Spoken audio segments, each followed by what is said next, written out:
Okay, before I start this review, some of you guys might notice all the bad. Hey, you're reviewing Insidious 1 and 3. Where is 2?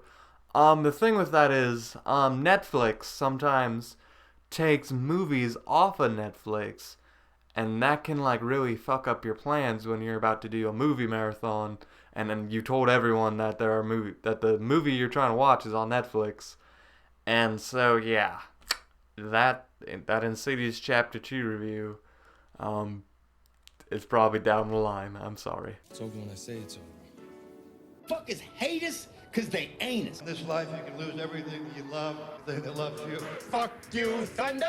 You can suck my dick. You get injured on the field, you better make sure you die. You're a bad liar, Dave. That's good. John C.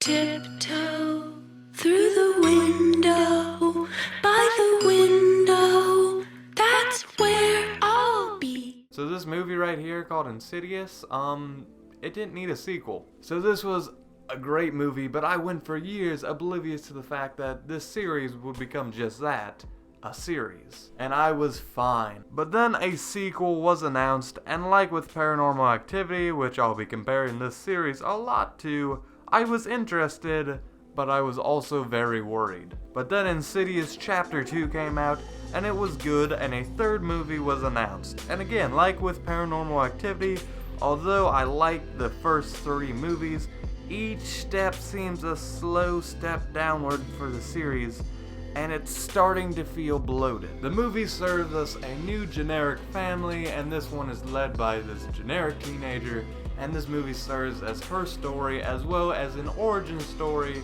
for the seer that has appeared in the other 2 movies.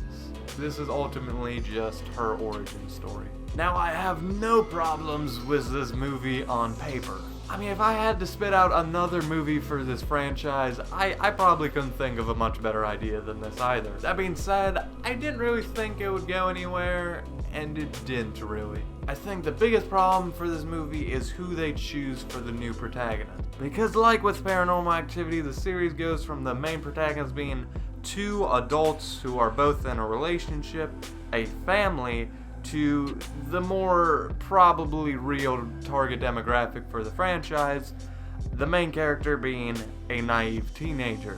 And I don't have a problem with that as long as they executed it well. But my problems are, well, one, whenever I look at this girl, I just see stats and numbers and some guy in a suit being like, oh no, this is the target demographic and the numbers, this is the proven way to make money, blah blah blah blah. Not just that, but in horror movies, we do have to care about the characters still. But in Insidious 1, we cared because they had relatable family values, more about not running away from your problems, and those have been replaced with, oh, we should care because she's so relatable with her little brother and her flirt relationship with her friend zone friend thingy, and because she Instagrams pics of her food in the morning as she's eating breakfast. Yay. But in honesty, I'm being kinda hard on this character. It does throw in this side story of her trying to grow up, trying to get into the school. She has a really cool friend character who's probably the best character of the movie. And there's also a moral of letting go to those we lost and moving on. It didn't need to do it, but it did because they are still trying. Ultimately, I still believe they are trying. And I like that moral of trying to let go people you've lost. I believe, have many ghost movies done that moral? Have many ghost movies done that moral? I don't know, man. Why are you asking me? I don't know. You know some stuff about movies. I would hope you do. At least you review them. And the moral, you know, it's about ghosts and it clicks. And there's letting go of the people you've lost. Ghosts. It clicks. I don't know, man. I don't like being on the spot. Man, fuck you. So that's Insidious 3. Don't you mean Insidious Chapter 3? Okay, I mean Insidious Chapter 3. Yes, the movie was not original. It didn't do anything for the story besides add depths to secondary characters, only one of which needed to be focused on, by the way. And I'm sorry if this is the last Insidious review and I get all 3 done, and I get this nice little trilogy of reviews done. I want to go out on a bang. but I can't think of anything, so I guess we're just kind of going out on a whimper. Like this movie. Okay, score time, and I give Insidious Chapter 3 an above average score of 6 out of 10. That being said, guys, happy Halloween. I hope you enjoyed my Insidious reviews. Sorry if they're late. I can't imagine at all that these actually get out on time and come out before Halloween. I'll be lucky if they get out before Christmas. Yay. But either way, happy Halloween and Merry Christmas. Either way, check out today's featured channel, see the credits for my in-depth discussion of IC3. Good day, please sub, and with that, I leave you.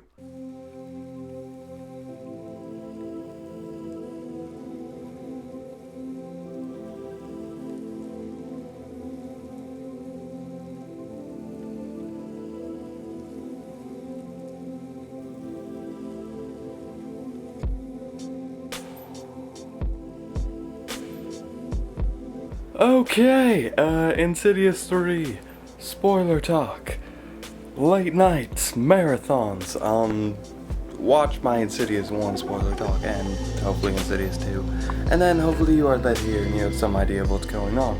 That being said, just watched Insidious Chapter 3, Part 3, the prequel to the now trilogy, I guess.